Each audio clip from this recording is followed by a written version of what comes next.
diena visiems. Šiandien jūs čia susirinkote turbūt neatsitiktinai, norite kažką tai galbūt daugiau sužinoti apie logistiką, apie verslo logistiką.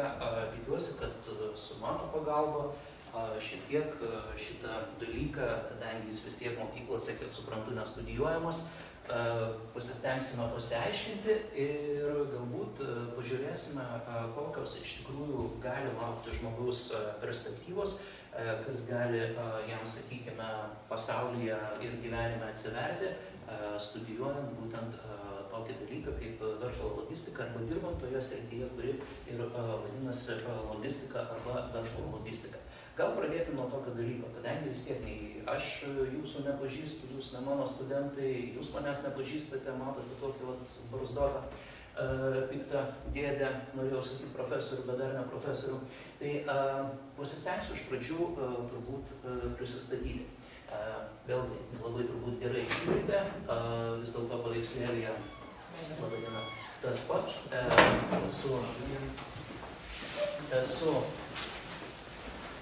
Aidas Vasilis Vasiliauskas, su Vilniaus Gedimino technikos universiteto studentas, dirbu, kaip matyti, įprasta daugeliu žmonių šiais laikais ne vienoje darbovietėje. Sakykime, esu tikrasis logistikos ir transporto vadybos katedros dėstytojas, docentas, taip pat dirbu ir verslo technologijų katedroje.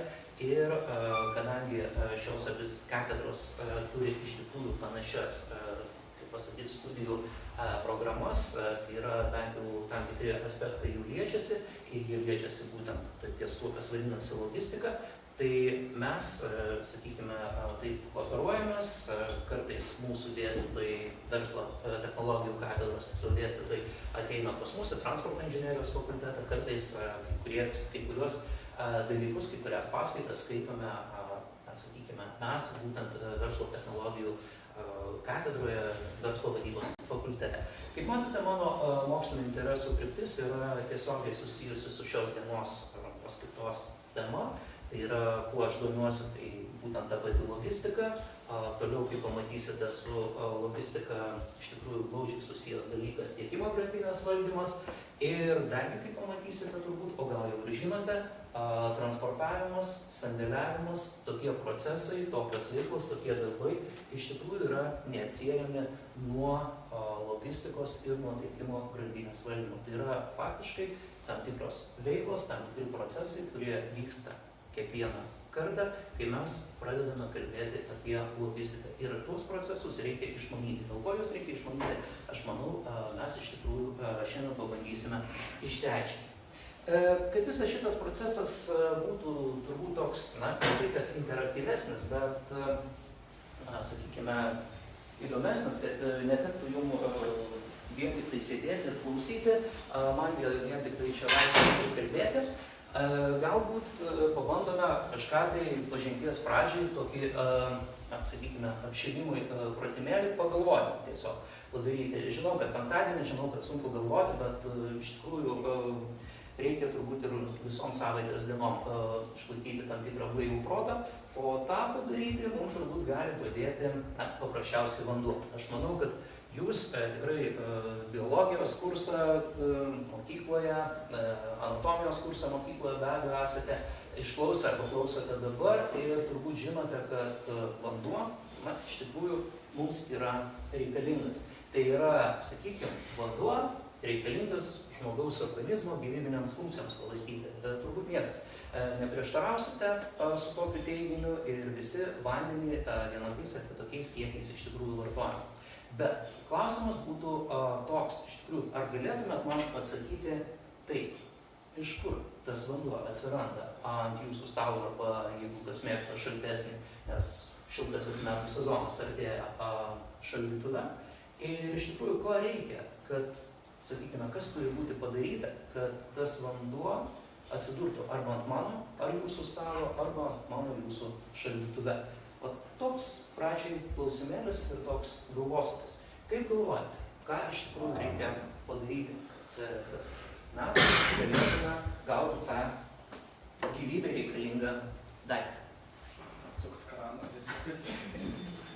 atsukti kraną ir įsipilti. Vienas iš tokių viską, sakyčiau, optimizuojančių variantų. Iš tikrųjų, be didelių pastangų, jaučiu, kad tarp mūsų išties gali būti gerų logistikos specialistų.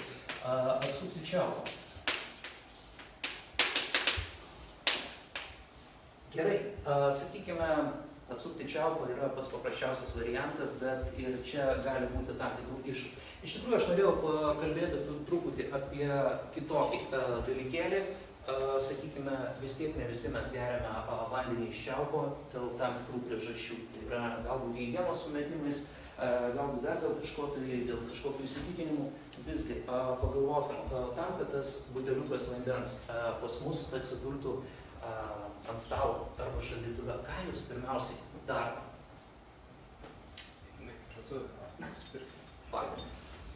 Reikia nusipirkti. O iš kur parduotuvė, tada sekantis lyg tai logiškas klausimas būtų, atsiduria tas iš tiekėjo. O, man patinka. Tiekėjai yra labai geras dalykas, ypač kai jie pasiūlo ką nors sumokyti. O tiekėjai iš kur galbūt gauna? Iš kur tiekėjai galėtų gauti tą? Tiekėjai iš ten, kur visas pilstamas, filtruojamas. Kažkas tai paminėjo gręžinius. Ko gero, taip, gręžiniai. Viskas atrodytų gražu ir gerai, ir tebūnie tie gręžiniai paskutinis, sakykime, paskutinis, kaip sakant, žingsnis, iš kur tas vanduo galėjo atkeliauti. Galbūt, sakykime, mes kalbame apie vandenį. Jūs paminėjote žodžius atkeliauti, pristatyti, nueiti, kas irgi tolygų judėjimui nuo kažkur tai į kažkur tai. Ir ko gero šitoj vietoj nedaug kas, sakykime, apie tą dalyką pamastome, bet iš tikrųjų mes kalbame kažkuria tai prasme apie logistiką. Nes, nežinau, žinote, nežinote, skaitėte, domėjotės, turiu vilties, kad domėjotės ir girdėjote, bet kokiu atveju logistika, plačiaja to žodžio prasme, yra traktuojama kaip veikla, kuri mums padeda bet kokius norimus produktus perkelti iš gamybos vietų į vartojimo vietas norimo metu. Tai yra, aš žinau, kad yra gręžiniai ir man iš gręžinių reikia kažkokią tai žaliavą arba tą patį vandenį, apie kurį mes kalbame, pristatyti tiekėjai. Toliau tiekėjai kažkuriuo tai metu matyti reikia pristatyti visą tą vandenį į parduotuves, o paskui jau mum, sakykime, jeigu netingime patys nueiname, jeigu tingime, siunčiame ką nors kitą, kad mum tą vandenį atneštų. Sakykime, kad tai yra logistika. Ir vėlgi, ko gero, būtų galima tada visą logistiką labai paprastai, labai suprantamai įvardinti kaip kažkokią tai veiklą, kuri įgyvendinama panaudojant visas įmanomas transportavimo rūšis. Tai yra kelių transportą, geležinkelių transportą, vandens transportą ir oro transportą. Ir jų pagalba, turbūt ir žinote, bet koks produktas, o galbūt ir mes su jumis galime nusikelti ten, kur mes pageidavome, į bet kokią pasaulio šalį.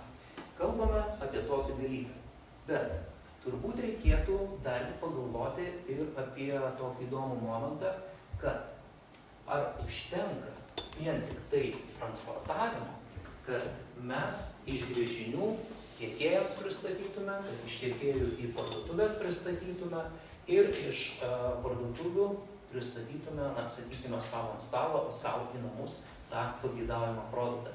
Greičiausiai reikia dar kažko. Ir jeigu jau detaliau pasižiūrėt, tai tą pačią schemą, kurią aš pabandžiau, sakykime, taip iš jūsų išgauti, tiekėjai, gręžiniai, pirkimo procesas, tai yra mažmenininkas, kaip mes dažniausiai kalbėdami apie logistiką kalbame. Visą tą schemą galima turbūt parodyti ir veiklas įvardinti tokiu nuoseklumu. Tai yra, mes turime žaliavų šaltinius ir mes iš jų aprūpiname gamybos vietas. Mes turime gamybos vietas ir mes iš jų aprūpiname, sakykime, vartotojus.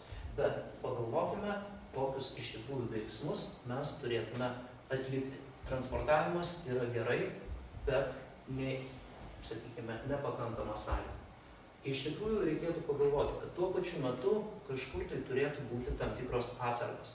Ir gręžiniai neturėtų išsekti ir gamybos vietose neturėtų tas vanduo, sakykime, pasibaigti, kad mums, kaip potencialiam vartotojui, tai nesukeltų kažkokio tai nepasitenkinimo. Lygiai taip pat ir pas mus ant stalo, jeigu mes rūpiname savo sveikatą, turbūt tas vandens tam tikras kiekis visą laiką turėtų būti. Vadinasi, mes iš tikrųjų kalbame apie tokią veiklą kaip atsargų priežiūra arba rūpinimasis tam tikrų kiekių medžiagų, kuris nuolat turėtų būti. Na, toliau turbūt kalbame apie užsakymų vykdymą. Tai yra, ką reiškia nusipirkti, ką reiškia įsigyti, visų pirma, tai sietina su užsakymu. Aš darau tokį užsakymą, tokio produkto, kuris patenkins mano poreikius. Toliau, ko gero, aš galiu kalbėti apie tą patį atsargų įsigijimą arba, kitaip sakant, atsargų papildymą. Ir vėlgi tai yra pakankamai natūralu, nes aš nenoriu, sakykime, tam tikrais momentais badauti arba, kitaip sakant, neturėti to vandens. Tačiau be atsargų, be to konkretaus vandens, jo pervežimo proceso, ko gero reikėtų pagalvoti, kad vanduo šiaip jau ne, sakykime, tam grynam pavidale yra parduodamas. Jisai yra pateikiamas būtent kažkokioje tai taroje, kaip mes vadiname, tai yra tas plastmasinis buteliukas. Tai reiškia, turėtume pagalvoti apie atitinkamą įpakavimą. Lygiai taip pat, ko gero, turėtume pagalvoti apie krovos darbus. Tai yra, iš tikrųjų, pats produktas arba tie buteliukai, sakykime, kurie mus domina, turi būti pakrauti į transporto priemonę, kad juos būtų galima pervežti. Lygiai taip pat kalbame ir apie tokį dalyką kaip sandėliavimas. Vėlgi tai susiję glaudžiai su atsargų priežiūra bei atsargų įsigijimu.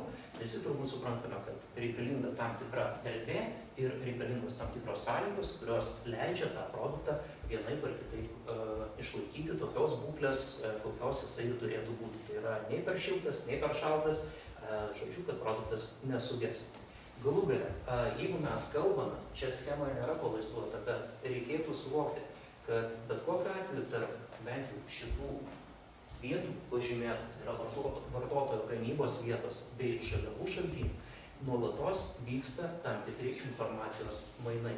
Ir, kaip sakant, užsakymo pateikimas, užsakymo apdorojimas, tai yra būtent informacijos valdymas ir be informacijos valdymo mes, ta prasme, be užsakymo pateikimų, iš tikrųjų nieko negalėtume su jokiais produktais padaryti. Paprasčiausiai niekas niekur nejudėtų. Informacija yra turbūt, kaip žinote, traktuojamas kaip valdymo sprendimas ir būtent valdymo sprendimai leidžia vykti vienokioms ar kitokioms veikloms. Taigi, kaip matote, be grynai transportavimo mums reikėtų pagalvoti apie tam tikrą eilę veiklų ir ko gero reikėtų pagalvoti, kad yra dargi turbūt kažkas tai, kas tas veiklas turėtų atlikti. Ir kyla tada turbūt klausimas, kokių darbuotojų reikia, kas už viso šito, sakykime, slypi, kas iš tikrųjų atlieka tam tikrus procesus. Galbūt aš jūsų neklausinėsiu, tiesiog, sakykime, pasakysiu, kad iš tikrųjų mes kalbame apie tokius darbuotojus arba tokius profesionalus kaip ekspeditorius. Manau, terminas jums yra girdėtas, o darbas jo yra pakankamai įdomus. Tai yra ieškoti tinkamiausių ir be abejo ekonomiškiausių krovinio pristatymo variantų. Kelių, sakykime, gali būti labai daug, transporto priemonių gali būti labai daug, tai yra vežimo variantų gali būti daug, ekspeditoriui reikia parinkti geriausią, kuri geriausiai atitiks, sakykime, greičio, tai yra pristatymo patikimumo ir pristatymo kainos. Reiškia, kuri geriausiai patenkins mūsų pristatymo kainos ir pristatymo patikimumo bei greičio. Ačiū. Toliau yra transporto vadybininkas arba galbūt girdėtas jums terminas transporto operatorius. Tai asmo, kuris iš tikrųjų planuoja maršrutus ir transporto priemonių darbo grafikus.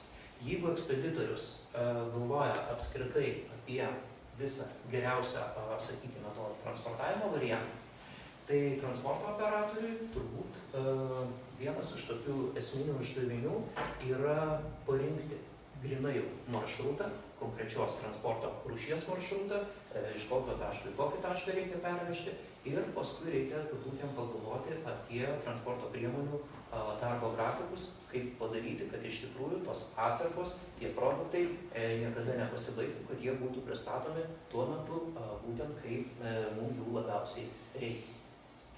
Galų gale, kaip matėte, yra be transportavimo taip pat atliekama labai daug darbų, tokių kaip sandėlio darbai, tokie kaip pakavimo darbai, krovos darbai.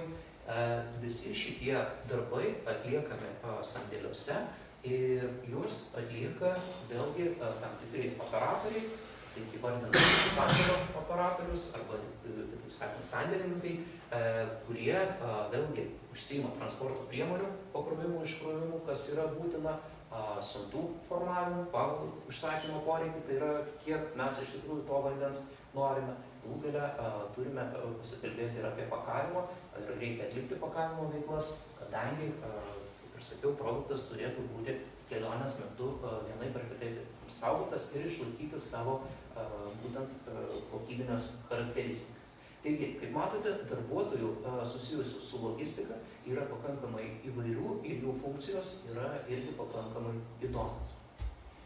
Bet kokiu atveju, trumpai mes turbūt galėtume, žinodami, kas mažiau yra logistika, pasakyti ir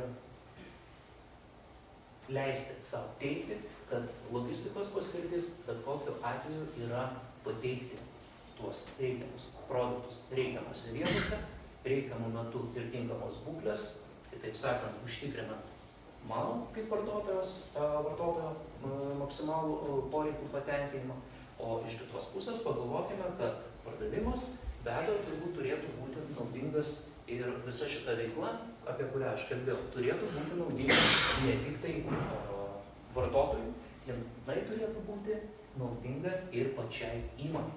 Tai yra tam pačiam gamintojui, tam pačiam, kaip jūs įvardinote, tiekėjui, tam pačiam gręžinio savininkui, tai turėtų irgi duoti tam tikrą naudą.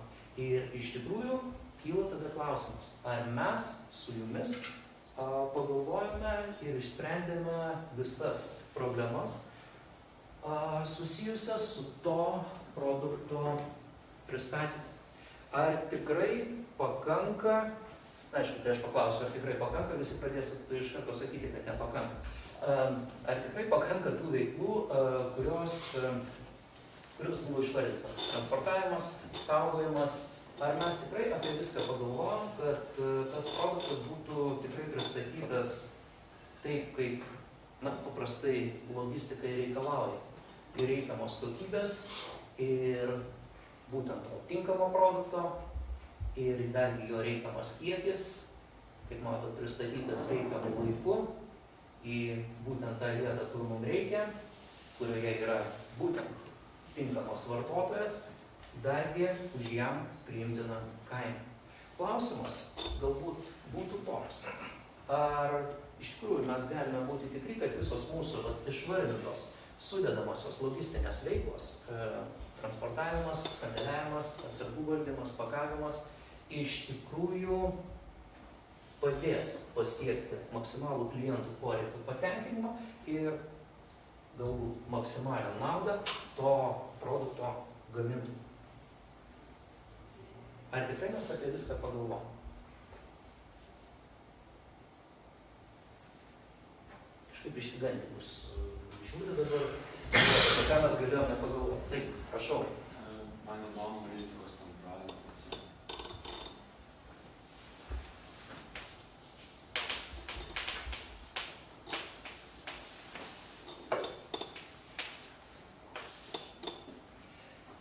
Viskas tvarkoja. Rizikos valdymas ir pamatysit, jūs labai taikliai pataikėt. Yra šitas momentas labai svarbus. Bet pagalvokim, ar galbūt aš jūs suklaidinau šiek tiek pačioj pradžioj. Aš kalbėjau tik tai apie vandenį. Ar jūs atkreipėte dėmesį, kad jeigu galima pasinaudosiu šitą vaizdinę priemonę, kuri čia netyčia po ranka atsidūrė, kad iš tikrųjų reikia kalbėti ne tik tai apie vandenį.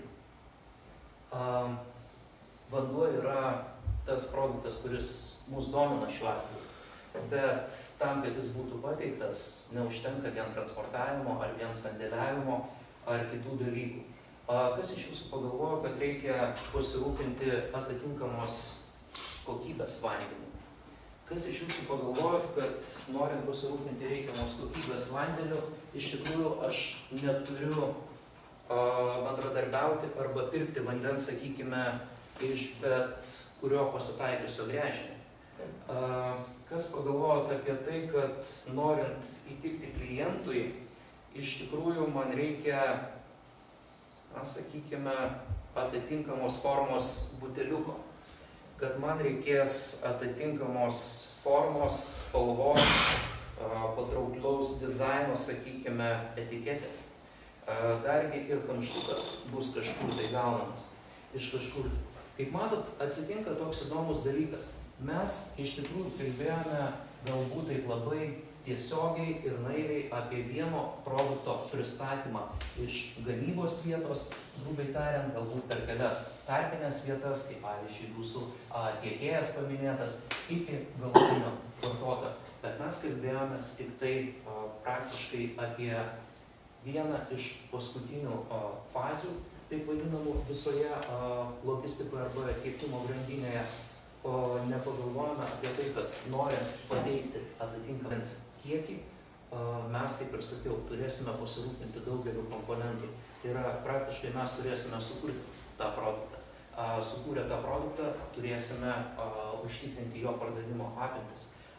Norėdami užtikrinti jo pardavimo apimtis, mes ir tuo būdu tam tikrą kliento pasitenkinimą bei savo maksimalią naudą, mes iš tikrųjų turėsime padaryti labai daug veiklų. Iš tikrųjų logistika neturėtų būti suprantama kaip transportavimas arba sandėliavimas. Logistika neturėtų būti suprantama, sakykime, kaip vien tik tai tų darbuotojų, kuriuos aš išvardinau veikla, tai yra ekspeditorius, sandėlininkas ir krovinio. Yra, atsiprašau, rašytas irgi ekspeditorius, sandėlininkas ir transporto operatorius arba vežėjas.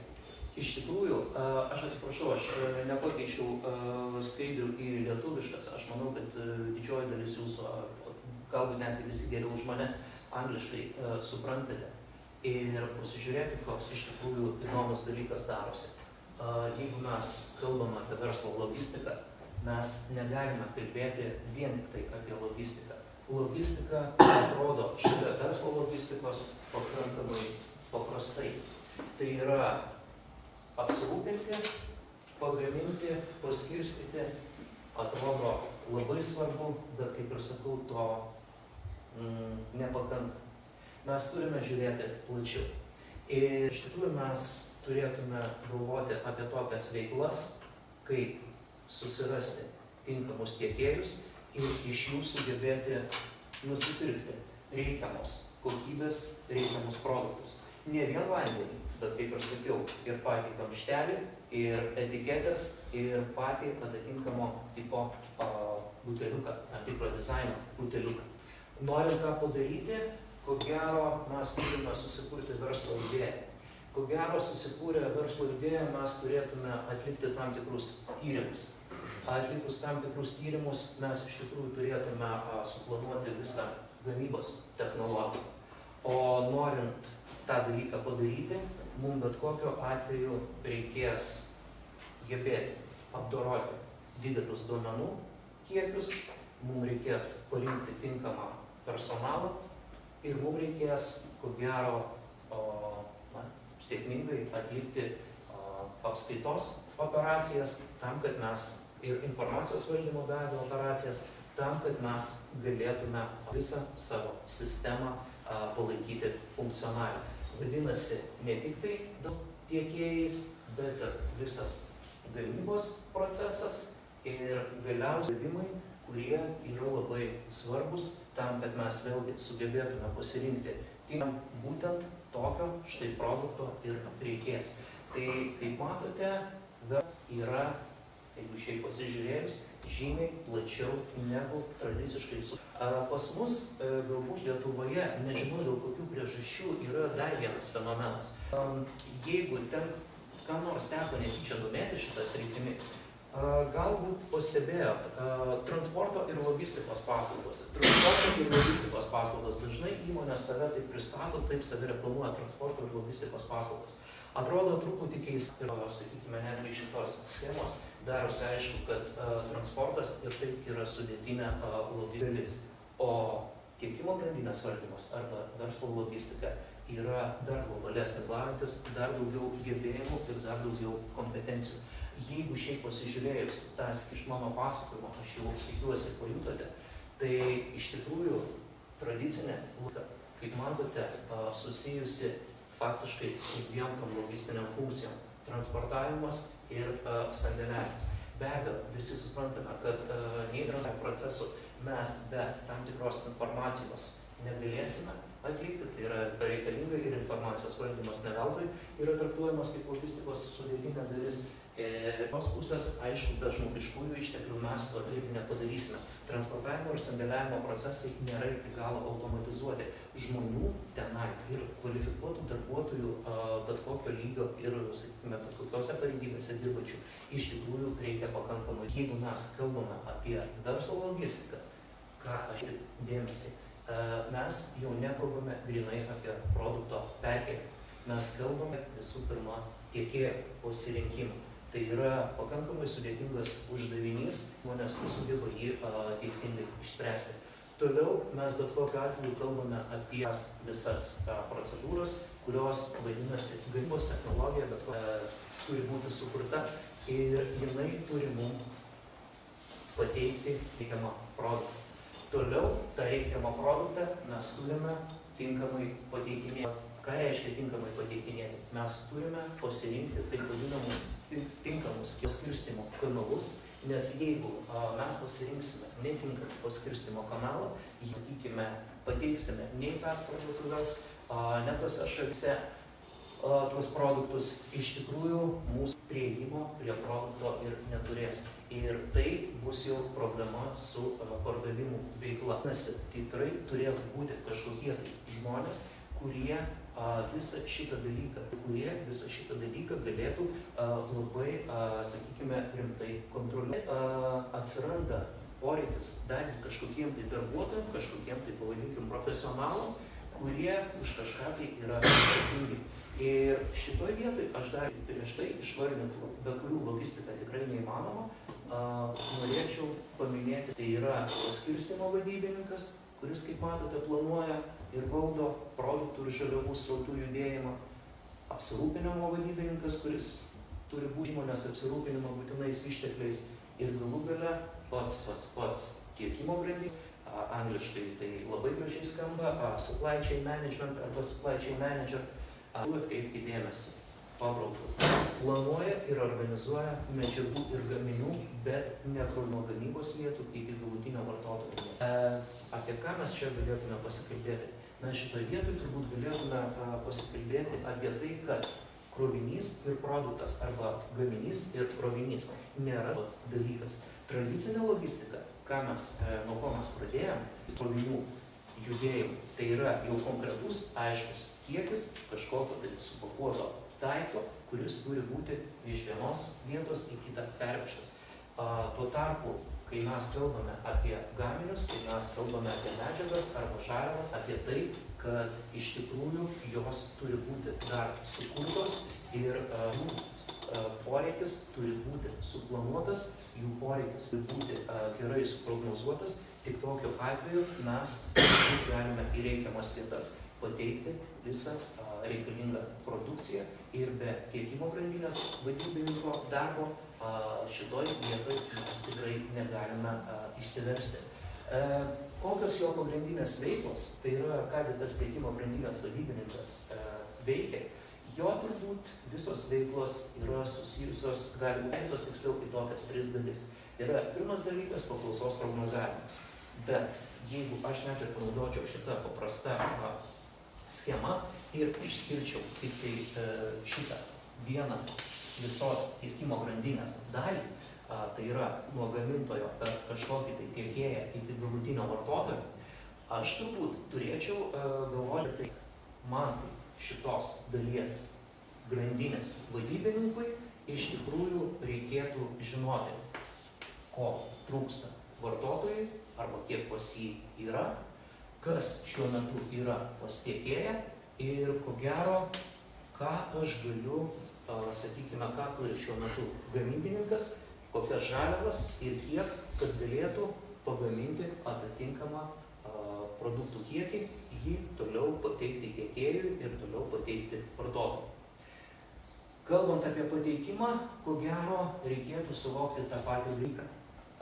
Tinklas arba infrastruktūra, kuri yra reikalinga įvykdyti užsakymą. Ką tai reiškia tinklas arba infrastruktūra?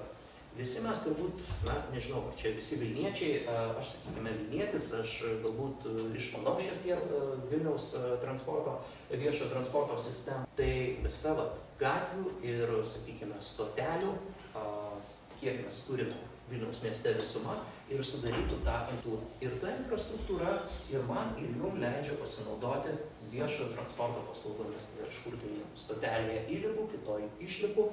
Vienoje stotelėje, sakykime, galiu įlipti į priemonę, kažkiek tai pravažiuoti, pasinaudoti ir reikiamoje išlipti.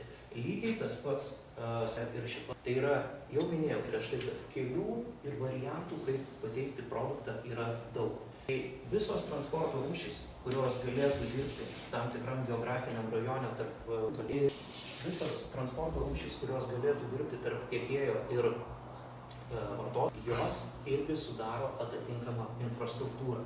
Ir tas gamintojas, ir tiekėjas, ir vartotojas šiuo atveju turbūt turėtų būti traktuojami kaip infrastruktūros elementai.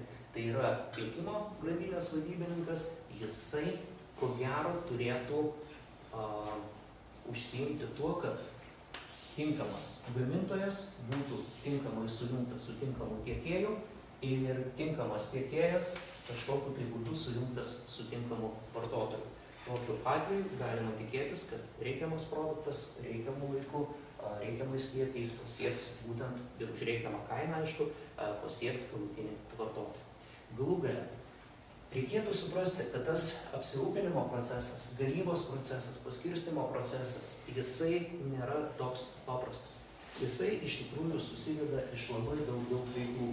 Tai yra, vėlgi, grįžtant prie šito buteliuko pavyzdžio, aš ko gero turėčiau pasakyti, kad tuo pačiu metu tiekimo grandinės vadybininkas, kuris, pavyzdžiui, dirba šitam gamintojui, jisai turi pagalvoti, kiek reikės vandens ir kokiamis priemonėmis atvežti, kiek reikės buteliukų, kiek reikės etikečių, kiek reikės kamštelių.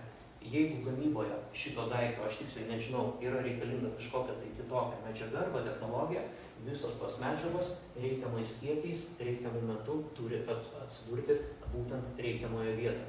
Nuo to momento galbūt mes galime pradėti gamybą, bet paskui gamybos turinys, tai yra pagamintas produktas, jisai turės būti paskirstytas. Ir kaip sakiau, visi šitie procesai, pateikimo procesas, pardavimo procesas, aptarnavimo procesas, santykis su vartotoju, kitaip sakant, ką aš praktiškai čia aprašiau, jisai vienaip ar kitaip turės būti organizuotas. Taigi, kaip matote, to tiekimo grandinės vadybininko veiklos yra labai sudėtingos ir jisai iš principo privalo turėti pakankamai daug žinių ir kompetencijų.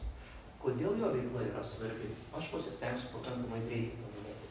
Tai tą dalyką, ko gero, visi daugiau, kurie ekonomika šiek tiek domisi, turėtų suvokti. Iš tikrųjų, tiekimo grandinės vadybininko veikla padeda įmoniai sumažinti bendras veiklos sąnaudas. Tai yra, jeigu aš pasirenku reikiamą tiekėją, kuris parduoda pigiau man, jeigu aš pasirenku gamybos procesus, kurie yra pigesni arba sugebu įdarbinti, sakykime, žmonės, kurių darbo atlyginimas galbūt yra mažesnis, jie arba ten atlieku tą gamybą. tose šalyse, kur darbo jėga pigesnė. Jeigu aš pasirenku efektyvesnę transporto rūšį, kuri, sakykime, kurios sąnaudos yra mažesnės, be abejo, aš galiu tada prisidėti prie įmonės veiklos sąnaudų mažinimo. Padeda užtikrinti įmonės konkurenciją. Jeigu aš vienaip tai teisingai pasirenku vartotojus ir jiem užtikrinu aukščiausio lygio tarnavimą, ko gero, aš iš principo galiu tikėtis, kad mano produkcija ją pirks, o jeigu mano produkcija pirks, aš iš tikrųjų rinkoje būsiu pakankamai konkurencingas. Vėlgi, padeda įmonei konkuruoti paslaugų arba produktų, kitaip sakant, kokybę, arba jų kainą. Tai yra nuo tiekimo grandinės vadybininko daromų sprendimų iš tikrųjų priklauso įmonės konkurencinė sėkmė ir pardavimų pelningumas. Jeigu tiekimo grandinė organizuota gerai, aš galiu konkuruoti arba produkto kainą, aš galiu sumažinti ją, arba aš galiu, sakykime, padidinti produkto kokybę, pasiekti tokį lygį, kuris realiai man leis rinkoje atrodyti geriau negu mano konkurentai. Ir be abejo, turbūt jau supratote, kad visais savo sprendimais ir visa savo veikla tiekimo grandinės vadybininkas būtent padeda įmonei prisitraukti vartotojus, kas šiais laikais itin yra svarbu, padeda išlaikyti vartotojus, o dėja, ne dėja, aš čia pasakiau dėja iš įmonės pozicijų, turbūt kiekvienas iš mūsų tik tai tuo gali pasididžiuoti, kad mes kaip vartotojai, nes vartojame pakankamai daug ir skirtingų produktų, mūsų poreikiai iš tikrųjų auga, mes gyvename turbūt vis geriau ir kartu auga mūsų profesionalumas ir mes neskubame daryti skubotų sprendimų, mes iš tikrųjų, sakykime, tai verčiame gamintoją pablaušėti, kad jis įtikintų mus nusipirkti savo produkciją. Ir tai reiškia, kad tiekimo grandinės vadybininkui iš tikrųjų kyla rimtų uždavinių, rimtų galvosūkių, jam reikia irgi kartu profesionalėti, jam reikia naujų kompetencijų, jam reikia naujų žinių, kad jis galėtų eiti koja į koją ir reikiamai reaguoti į tą augantį klientų poreikį arba pirkėjų profesionalumą. Tai jeigu šiaip pasižiūrėti, kokie iššūkiai šiuo metu laukia bet kurio logistikos vadybininko arba tiekimo grandinės vadybininko, tai turbūt galėtume kalbėti apie tokius dalykus. Domėtis logistikos ir tiekimo grandinės valdymo teorija bei praktika. Šitas sritis yra labai dinamiška. Keičiasi vartotojų poreikiai, keičiasi gamybos modeliai, turi keistis ir aptarnavimo modeliai. Vadinasi, kuo greičiau, sakykime, visuomenė gyvena, tuo daugiau iššūkių kyla tam logistikos vadybininkui arba tuo daugiau problemų kyla tiekimo grandinės vadybininkui. Visą laiką privalo žinoti rinkos tendencijas, jisai privalo žinoti atitinkamas priemonės, ką, kada, kaip galima panaudoti, kad būtų galima padidinti produkto kokybę arba minimizuoti to produkto pateikimo vartotojui sąnaudas. Labai svarbus dalykas, pamatysite kodėl dar, kalbėti užsienio kalbomis ir pageidautina keliomis. Iš tikrųjų, tiekimo grandinės šiais laikais yra globalios. Įmonės yra daugeliu atveju yra globalios. Tai yra, mes nekalbame apie tokias įmonės, kurios yra grynai nacionalinio kapitalo. Mes kalbame apie tai, kad dažnai tam tikros įmonės veiklos, pavyzdžiui, apsirūpinimas vyksta vienoje pasaulio šalyje, gamyba kitoje, paskirstymas, tai yra klientai, sakykime, dislokuoti yra arba visame pasaulyje, arba kokiame nors konkrečiame regione. Tam tiekimo grandinės vadybininkui, kuris iš principo kontroliuoja visus procesus susijusius su apsirūpinimu, susijusius su gamyba ir susijusius su paskirstymu, iš tikrųjų pageidautina žinoti bent jau keletą kalbų. Analitinis ir nestandartinis mąstymas. Kodėl? Todėl, kad, kaip ir sakiau, tendencijos rinkoje yra tokios, kad pokyčiai vyksta labai greitai. Vadinasi, duomenų, su kuriomis susiduria tiekimo grandinės vadybininkas arba logistikos srityje dirbantis žmogus, yra irgi labai didelis. Tai yra didelis. Informacijos yra daug ir tą informaciją reikia sugebėti, sakykime, gerai analizuoti, kad iš ją pasinaudojus būtų galima padaryti tinkamus sprendimus. Nestandartinis mąstymas turbūt todėl, kad mums iš tikrųjų yra svarbus inovatyvūs sprendimai, apie ką aš dar šiek tiek irgi norėsiu pakalbėti. Ir tie nestandartiniai sprendimai, tai yra, sakykime, taip, kažkas tai geriau ir padaryta netradiciškai, negu daro visi ir negu daro konkurentai ypatingai, leidžia įgyti tam tikrą konkurencinį pranašumą. Be abejo, kad atsakingumas nuo tiekimo grandinės vadybininko, nuo logistikos vadybininko veiklos priklauso tikrai pakankamai daug. Tai yra tinkamas produktas, tinkamu laiku, tinkama kokybė. Jeigu aš padarau netinkamus sprendimus, jeigu aš kažką tai padarau neatsakingai, iš tikrųjų gali sukelti labai rimtus padarinius. Tai yra, visa įmonė gali labai stipriai nukentėti. Na ir ko gero tas su nestandartiniu mąstymu sietinas dalykas, tai be abejo būtų kūrybiškumas ir inovatyvumas, būtent savybės, kurių tikrai kaip verslo atstovai teigia, sakykime, logistikos srityje dirbantiems specialistams tikrai yra būtini, nes vėlgi rutininiais, paprastais sprendimais konkurencinėje kovoje šiuo metu įmonėm išsilaikyti vis sunkiau ir sunkiau. Vadinasi, reikalingos kažkokios tai inovacijos, reikalingas kūrybiškumas ir visa tai, sakykime, yra reikalinga tam, kad ta įmonė galėtų sėkmingai funkcionuoti, kad jos atskiri padaliniai, jos atskiri procesai būtų sėkmingi, būtų konkurencingi. Tokiu atveju kūrybiškumas ir inovatyvumas, inovaciniai namai yra iš tikrųjų neišvengiami. Turime štai tokį dalyką. Tai jeigu šiaip dabar pasižiūrėti, link ko aš jau turbūt į pabaigą su savo pristatymu ir bandau eiti, tai kalbant apie tą verslo logistiką, apie šią studijų programą, turbūt pagrindinis klausimas, kurį būtų galima užduoti, kam jinai yra skirta. Mano atsakymas turbūt būtų labai paprastas. Turbūt jinai gali būti įdomi kiekvienam, kurį domina visų pirma universitetinės pirmosios pakopos arba, kitaip sakant, bakalauro studijas. Tokiu atveju žmonės studijuodami šią būtent VGTU sukurtą tą verslo logistikos, tai yra pirmoji studijų programa prieš metus sukurta būtent čia pas mus Gedimino technikos universitete, yra būtent universitetinė, ne profesinio bakalauro, ką kažkur tai gauna galbūt kolegijų studentai, tai yra universitetinis bakalauras su perspektyva toliau galvoti apie tam tikrų sričių magistrantūros studijas, tai doktorantūros studijas. Vėlgi, kas yra labai svarbu ir ką mūsų universitetas labai sėkmingai gyvena, tai yra, aišku, standartinės 4 metų studijos, bet su galimybė dalį laiko studijuoti, kaip ir sakiau, tiekimo grandinės valdymas, logistikos verslas yra globalus. Ir tikrai būna labai šaunu, kai studentai išvažiuoja, būna taip pat šaunu, kai dėstytojai išvažiuoja arba atvažiuoja, tikrai pasikeitimas tam tikra patirtimi vyksta ir šitoje srityje, aš manau, kuri yra globali, tai yra kaip niekur svarbu.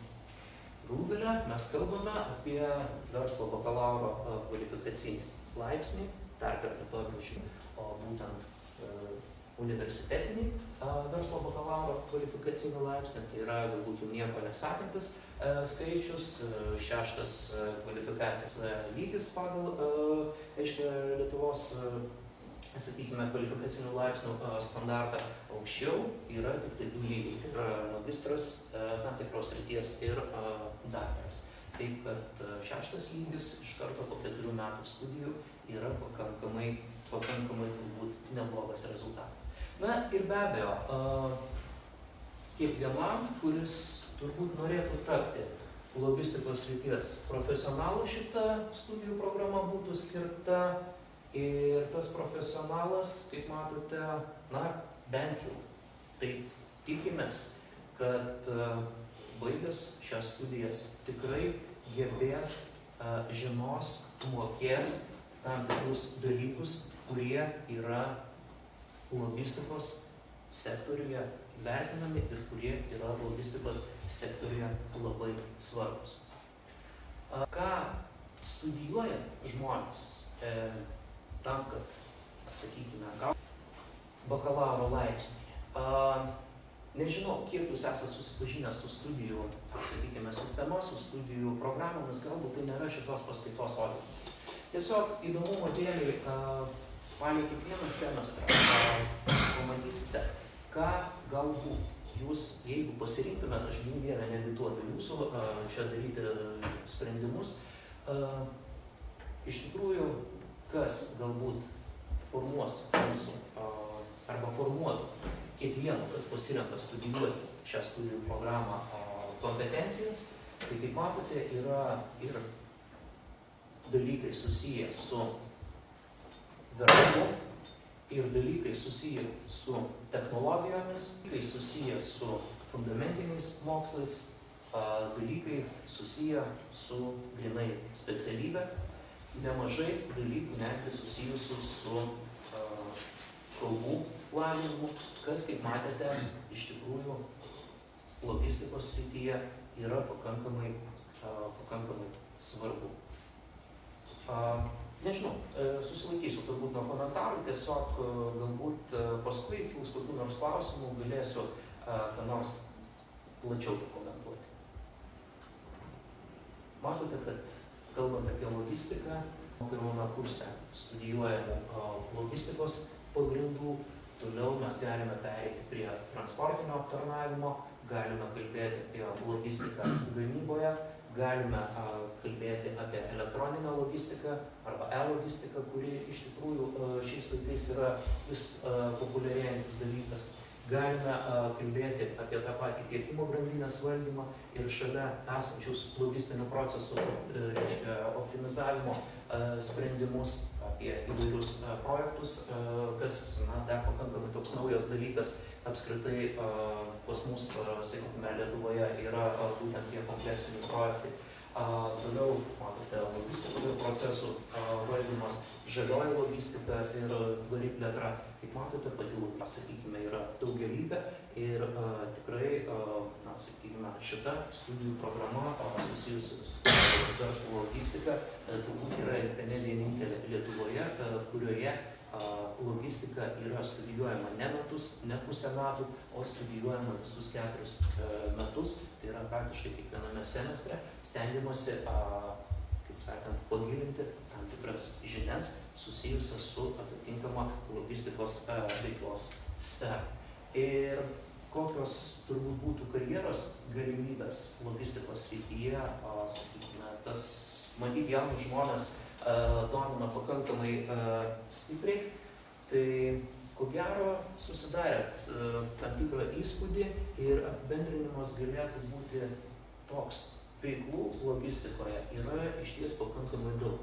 Todėl susirasti labiausiai tinkamą veiklos sferą arba tą darbą, profesiją, kitaip sakant, tikrai yra ne problema. Sektorius yra didžiulis. Netgi tokioje mažytėje šalyje kaip Lietuva, logistika yra pakankamai, sakykime, gerai, jeigu galima liaudiškai pasakyti, tvirtai ir gerai stovinti pramonės arba verslo šaka.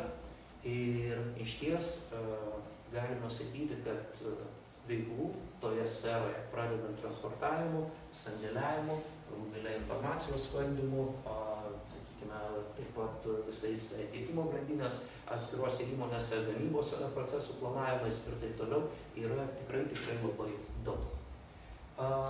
Vėlgi, kadangi verslas, kaip matėte, iš principo yra globalus, perspektyvos karjerai irgi yra didžiulės. Galiu iš savo asmeninės patirties pasakyti, tikrai per tuos 15 jau praktiškai metų, kiek dirbau universitete, ne viena per mane, sakykime, tai praėjo bakalauro ir magistrantų laida. Iš ties pakankamai daug žmonių, kurie studijavo logistiką, dabar labai malonu prisimena, parašo laiškus, tai iš Jungtinių Amerikos valstijų, tai parašo ir kur nors iš Anglijos. Ir kas fainiausia, tiesiai šviesiai pasakysiu, kad jie būtent dirba pagal savo specialybę. Tai yra, jie dirbo logistikos srityje, o ne, kaip dėja, galbūt kai kam nelabai pasiseka, studijuoja vieną, paskui gyvenimas susiklosto taip, kad tenka dirbti visiškai kitoje srityje ir netgi galbūt ne už tuos pinigus, už kuriuos žmogus iš tikrųjų galėtų dirbti. Taigi, logistikos versle, patikėkit manim, tos perspektyvos, atsižvelgiant į visas globalizacijos tendencijas, yra išties didelis. Ir dargi vienas turbūt labai aktualus ir svarbus jauniems žmonėms momentas, kad logistikos ar tiekimo grandinės vadybininkų iš tikrųjų norint pradėti dirbti, tikrai nebūtina iš pradžių baigti universitetą. Iš tikrųjų galima tiesiai šviesiai kalbėti apie tokią praktiką, kad mūsų studentai, kurie studijuoja, jie tikrai antrame, trečiame kurse sugebėdami suderinti darbą su paskaitomis, o tokių įmonių yra pakankamai daug, kurios tą leidžia daryti būtent iš transporto ir logistikos, sakykime, sferos. Tiem studentams sudaro pakankamai geras sąlygas ir jie tuo pačiu metu gali ir studijuoti, gali tuo pačiu metu pradėti dirbti ir jau baigdami iš tikrųjų bakalauro studijas, jeigu viskas tvarkoja 4 metus, jie labai sėkmingai jau būna padarę, sakykime, 2 ar 2,5 metų karjerą tam tikrose įmonėse, būna iš, sakykime, vadybininko padėjėjų jau tapę vadybininkais, kai kurie netgi tampa atskirų padalinių vadovais, atsakingais už tam tikras, sakykime, tiekimo grandinės arba įmonės logistikos sritis. Taigi turime štai tokią situaciją ir aš manau, kad tai išties yra labai palankus, sakykime, sektorius, kuris gali prisitraukti ir kuris nuolat reikalauja tam tikrų specialistų papildymų. Taigi turime štai tokią situaciją su būtent logistika ir su tais visais įsidarbinimo variantais arba galimybėmis logistikos srityje. Tai mano turbūt paskaitos laikas jau tikrai užtęsiau, atsiprašau, daugiau negu 45 minutės, jūs turbūt neįpratę, mes universitete čia įpratę iki 1,5 valandos nesustodami kalbėti. Ne, va tai va, pas mus prastai būna. Ir nežinau, galbūt ką nors sužinojote naujo, gal norėtumėte dar ką nors sužinoti. Tai būtų malonu, kad iš tikrųjų tada dar turbūt gal porą minučių turime. Galite kažko tai paklausti, galbūt kažko tai svarbaus nepaminėjau.